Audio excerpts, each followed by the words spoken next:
اچھا سردار صاحب، جو کالعدم جوائنٹ عوامی ایکشن کمیٹی کا سب سے بڑا مطالبہ تھا یہ جو مہاجرین کی نشستیں ختم کر دی جائیں، اس پہ بڑی بات گو کہ آپ بڑے تفصیل سے مختلف چینلز پر میں دیکھ رہا ہوں بڑی وستار سے یہ چیزیں بتا رہے ہیں، اس کے ختم کرنے سے کیا فرق پڑتا ہے؟ کیا عالمی مقدمہ کشمیر کمزور ہوتا ہے؟ کچھ لوگ کہتے ہیں کچھ بھی نہیں ہوتا، تو اگر کشمیر کے لوگ ہی اپنی آبادی کے اندر ہی رہتے ہوئے اپنا وزیر اعظم منتخب کر لیں، اگر یہ مہاجرین کی نشستیں ختم کرنے سے یہ قضیہ ٹلتا ہے، یہ افراتفری ختم ہوتی ہے، تو یہ میرے خیال میں کوئی بڑی قیمت تو نہیں ہے۔ اس پر میں 3-4 باتیں 1 2 3 4 کر کے آپ سے گزارش کرتا ہوں، تاکہ مختلف چینلز میں بات ہوتی ہے لیکن ترتیب کے ساتھ میں 4-5 باتیں آپ کی خدمت میں گزارش کرتا ہوں۔ جی سر۔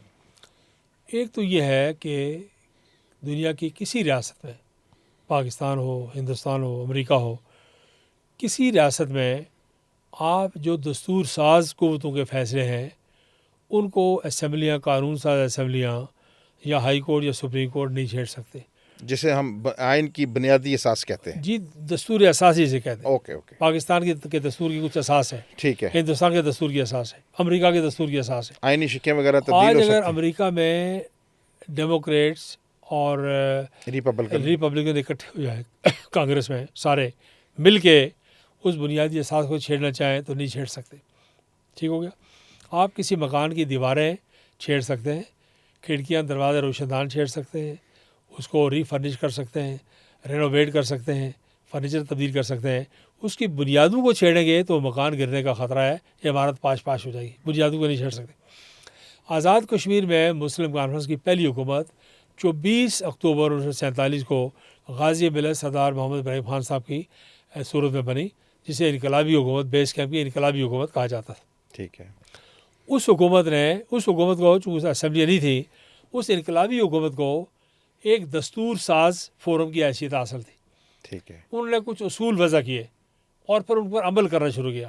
مثلا پہلی کابینہ بنی تو غازی ملت سردار ابراہیم خان صاحب ہمارے بانی صدر اس کے صدر تھے، اور 6 رکنی کابینہ تھی۔ 6 رکنی کابینہ میں ایک وزیر کرنل علی احمد شاہ صاحب، ایک وزیر آزاد کشمیر تھے، غور کریں ذرا، ایک منسٹر جو ایجے سے صرف ایک، اور 5 کے 5 میرواز یوسف شاہ صاحب، یہ میر عمر فاروق کے دادا محترم، سید نذیر حسن شاہ صاحب، عبداللہ بلی صاحب، خواجہ صلی اللہ شمیم صاحب اور خواجہ غلام الدین وانی صاحب۔ 6 میں سے 5 وزیر جو ہے ان کا تعلق جموں و کشمیر کے ساتھ تھا۔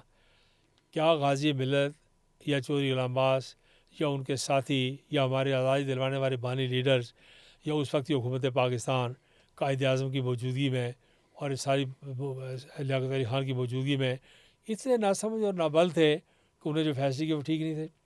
آج ان فورم کو فیصلہ کرنے کے لیے وہی انقلابی کونسل کا فورم چاہیے، جس طرح پاکستان کے دستور کو چھیڑنے کے لیے وہی دستور ساز باڈی چاہیے، فورم چاہیے، ورنہ یہ اسمبلیاں، قومی صوبائی اسمبلی، سینٹ اس کو نہیں چھیڑ سکتے۔ ایک تو یہ بات سمجھنی چاہیے کہ مہاجرین کے حقوق کو کس احترام کے ساتھ تسلیم کیا گیا۔ ٹھیک ہے، پھر یہ ہے کہ مہاجرین، ہم آزاد کشمیر میں 4,500 بابا میل ہے، گلگت بلتستان 28,000 کے قریب ہے، اقصی چین 10-12 ہزار ہے، اور 54-55 ہزار سے زیادہ مقبوضہ جموں و کشمیر ہے۔ ہماری ساری جو آبادی ہے وہ 50-60 لاکھ کے قریب ہے، گلگت بلتستان کو ساری ملا کے۔ ٹھیک ہے، جو پری طرف کی آبادی ہے وہ 80 لاکھ اور 1 کروڑ کے قریب ہے۔ اس وقت کشمیری 1.5 کروڑ سے زیادہ ہے۔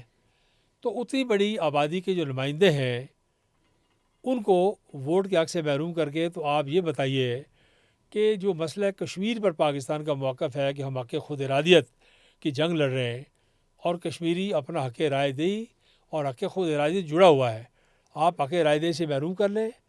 حق رائے دہی پہلی سیڑھی ہے، حق خود ارادیت اگلی منزل ہے۔ تو آپ حق خود ارادیت سے محروم کر کے گھر کے لوگوں کو، تو اقوام متحدہ میں کس منہ سے یہ کہہ سکتے ہیں کہ ہم کشمیریوں کو حق خود ارادی لے کر دیں گے؟